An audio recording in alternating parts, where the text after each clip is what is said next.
Jamen, goddag og velkommen tilbage til kanalen. Jeg har denne her gang udvalgt, at vi skal diskutere lidt om kulstof-14-datering. Og med det vil jeg tage udgangspunkt i en forskningsartikel, som blev lavet i 2001 af de nævnte forskere, som står der. Artiklen er peer-reviewed, det vil sige, at andre forskere har været inde og så give deres besøg med, om det her det er helt forkert eller ikke. Men grundlæggende så beskriver artiklen, en omfattende undersøgelse, hvor man har brugt kulstof-14 fra monumenter i det gamle og det mellemste rige i Egypten, og det er primært pyramider og grave. I perioden 1984 til 1995, der blev der udtaget over 450 organiske prøver fra de her momenter, og det typisk er jo, at det er mørtel og lignende, fordi selve stenen indeholder jo ikke noget kulstof-14. Kulstof er jo organisk nedbrydeligt, eller LORT, som med tiden forsvinder. Så det findes ikke i sten, så man har måttet tage det i de andre, i mørtel og hvad der ellers har været.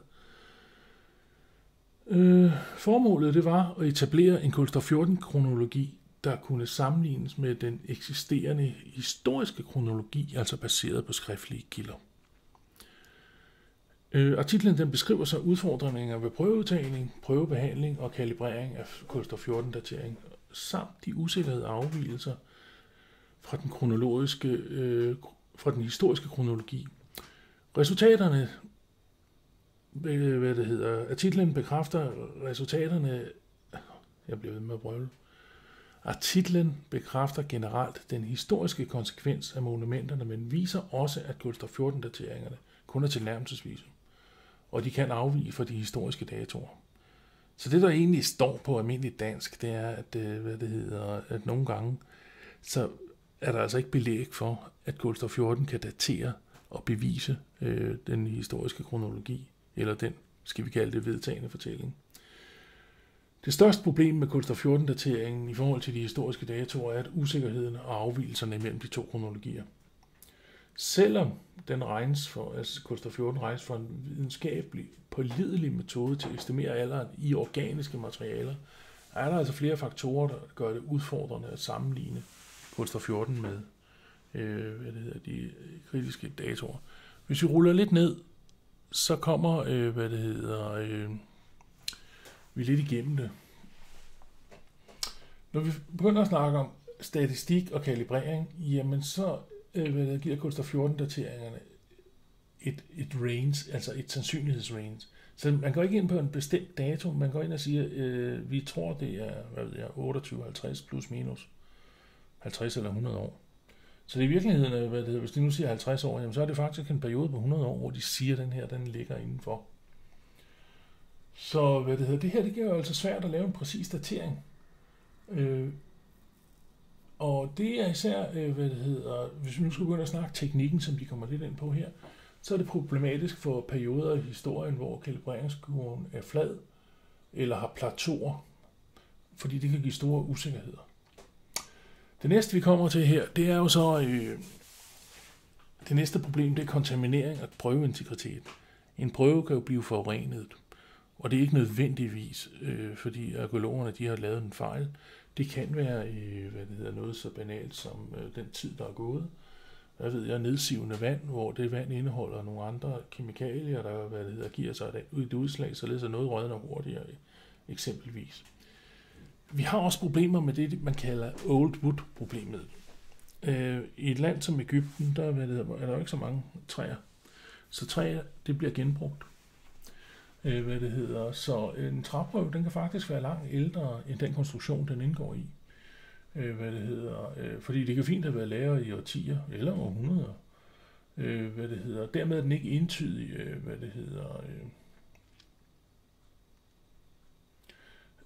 Det andet er, at man kan også genbruge træet, hvis man river en bygning ned, og så genbruger man det træ, der er. Så betyder det jo altså så bare, at når vi begynder at snakke om gammelt træ, jamen så vil den jo give, kulstof-14-tallet fra den periode, det første gang blev brugt, eller blev fældet træet, selvom man bruger det 150 eller 200 år senere.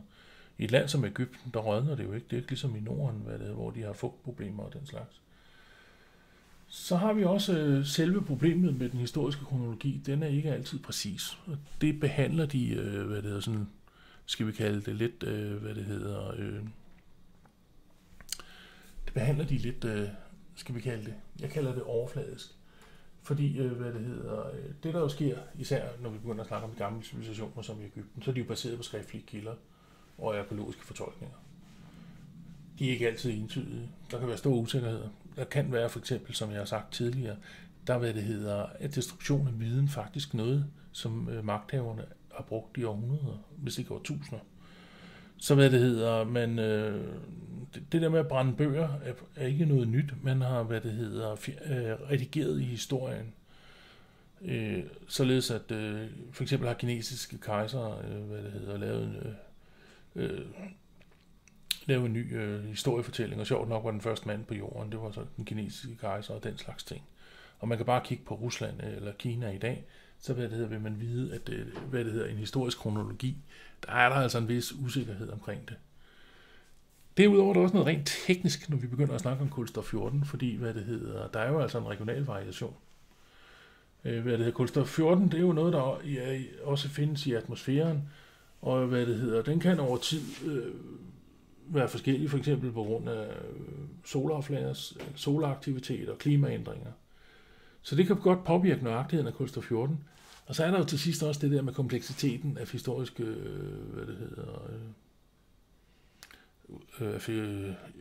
arkæologiske udgravninger.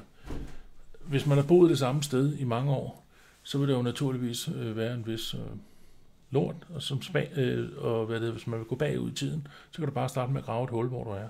Så på et eller andet tidspunkt vil du støde på ting og sager. Problemet er, nogle steder, for eksempel hvor der har været mange mennesker, fordi man har boet der i mange år, der kan det altså godt være svært at grave i, fordi hvad er det præcist for en periode, den tilhører? Det kan godt give problemer. For eksempel hvis man har gravet et fundament til et hus eller noget andet, et par hundrede år senere, så kan den opgraven i jorden have betydning. Så hvis vi ligesom kan sætte et par streger under, det her, så er det altså en større udfordring at forene de her statistiske usikkerheder og kompleksiteter i kulstof 14. Det kan godt være, at den er mere præcis, men den er ikke rigtig altid entydig, når vi begynder at snakke om den historiske kronologi.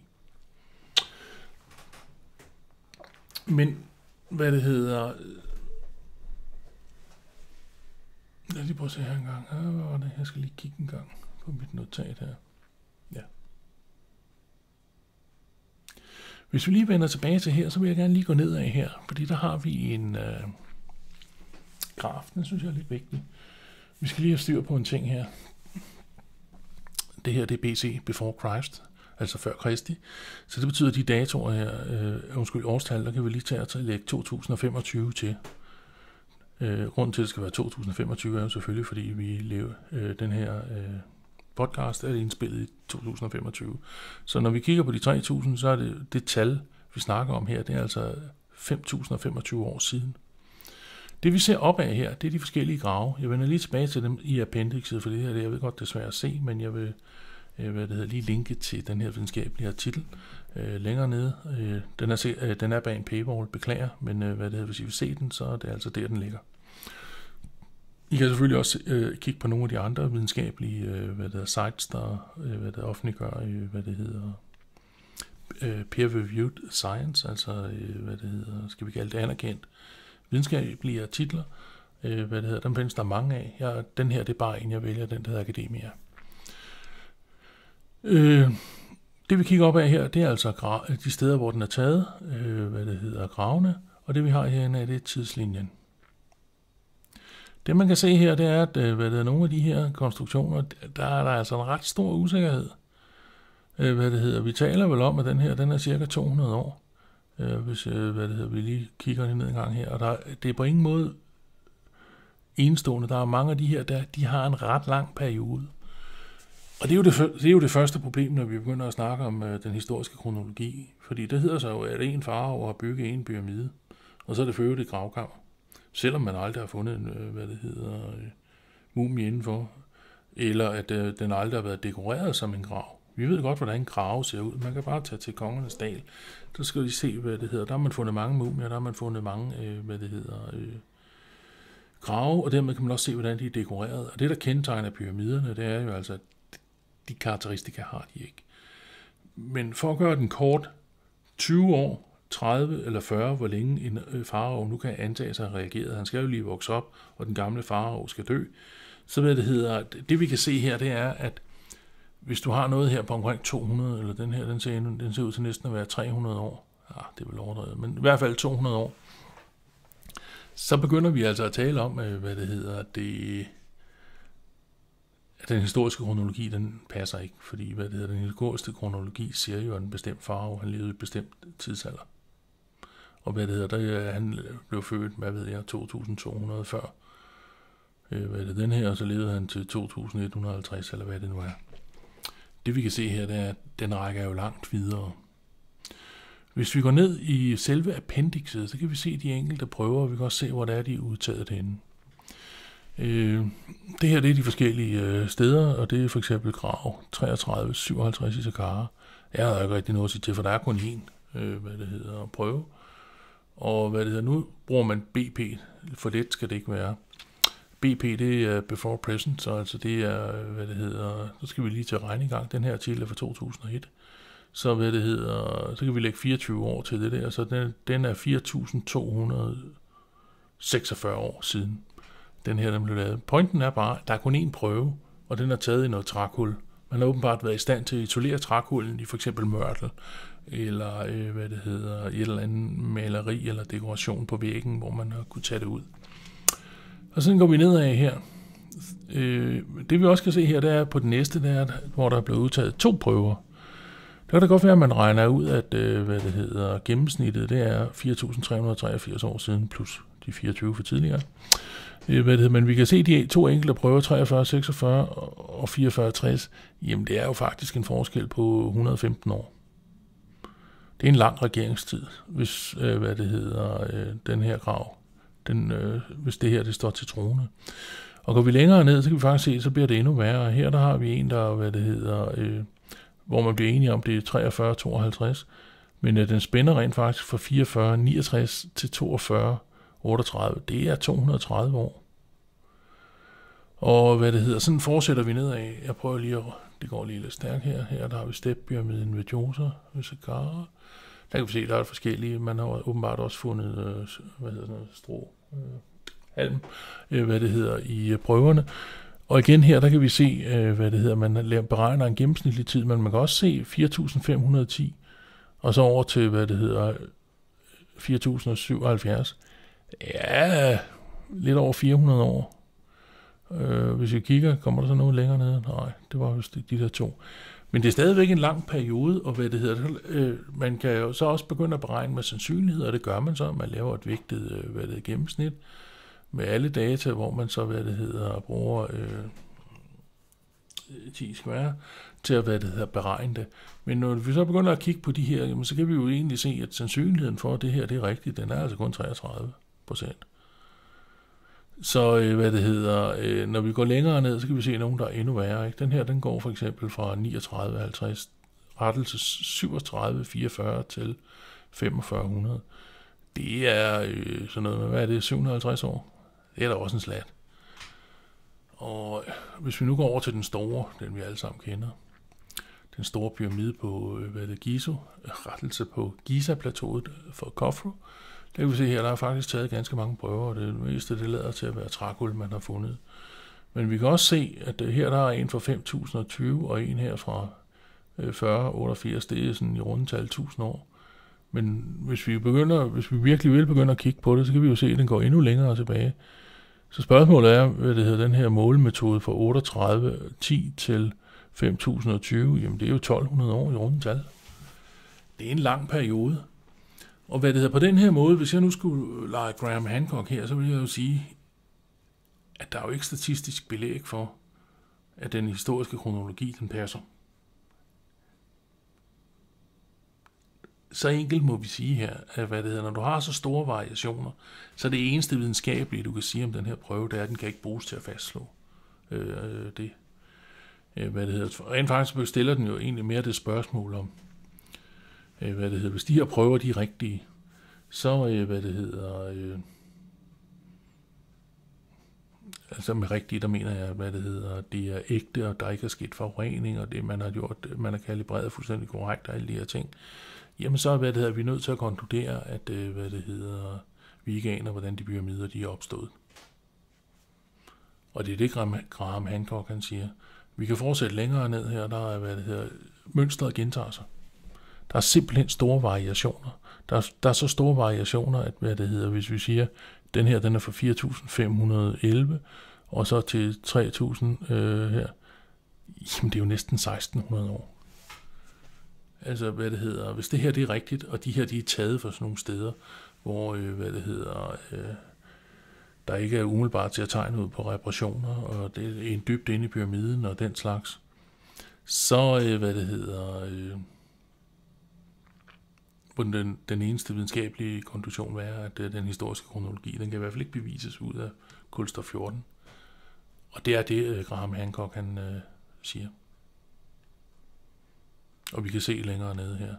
Som sagt, der er ganske mange prøver, og man kan selv sidde og hygge sig med at regne det ud. Og nu kommer vi så til kalibreringen af, perioderne, hvor man, vil ligge og beregne tallene. Og igen skal man lige holde tungen lige i munden. De slynger rundt, som er det ene øjeblik, der er det before Christ, og andre gange, der er det altså, before present, altså før i dag. Og i dag, det er jævnfør artiklen 2001. Det vi kan se herude, det er sandsynligheder for ranget. At det passer. De konkluderer med andre ord, at det range, der tilknytter sig den her grav 3357 i Saqqara, den er med 99,4% sandsynlighed for, at den er blevet lavet i perioden 2919 til, hvad står der? Der står 2621. Altså et periode på 300 år. Det er jo en ganske lang periode i relation til den grav. Og sådan fortsætter vi dernede af.